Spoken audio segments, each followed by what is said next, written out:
Hello, everybody. So this is about a 77 degree day. It feels pretty good here in South Texas, and it's going to drop down to about 15 degrees tonight. So what we're doing is pretty much trying to cover up and protect what we can. The chickens are hopefully they'll do well on their own. We're going to have to monitor their water to make sure it doesn't freeze over. But I had contemplated putting a heat lamp in their coop, but there's a lot of stories of people that have burned their coop and their house and their chickens down doing that. So I think I think it's the lesser of two evils to just let them endure the cold without that.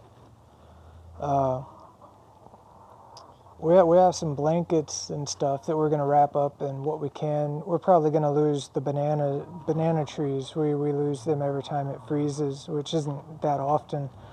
But this is the first time since we've lived here that the temperature has dropped this far below freezing and for this long of a time. So it's going to be like 48 straight hours of below freezing and like below.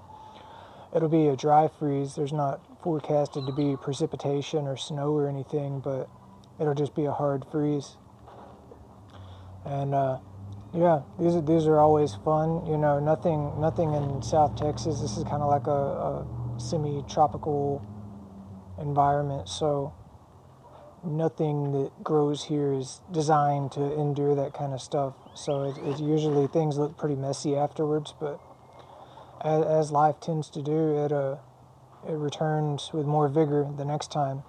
So we're looking forward to that. It's just going to be an interim period where things look pretty rough.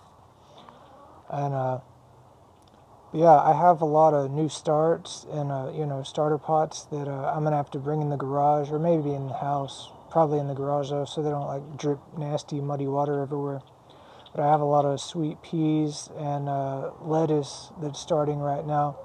It's for this location, it's a pretty good winter crop, but not for what's about to happen.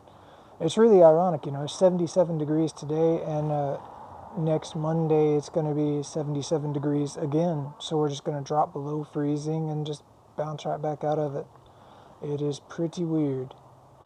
Now, one of the items on the itinerary before it freezes is I'm going to clear this okra bushel out. There's a lot of excessive growth that's happened, and I've been very busy with work, so I haven't been as tenacious as usual with my tending to all this, and it's been pretty much the only thing I've had time to do is let the chickens out to a free range and play with them every afternoon. But I'm really going to have to take charge of this, and it's something that can't be neglected for too long, or it just gets out of control.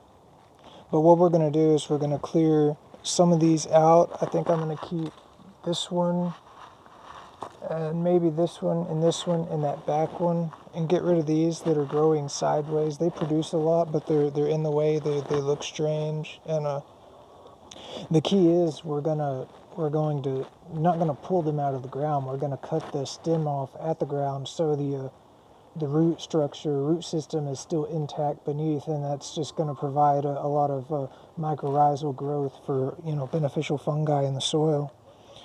And after that, we will get on to the next part and try to find something to wrap these up with so they don't freeze. I really don't want to lose everything. I'm expecting some losses, but I'd like to kind of mediate that as much as I possibly can. So let's get to it.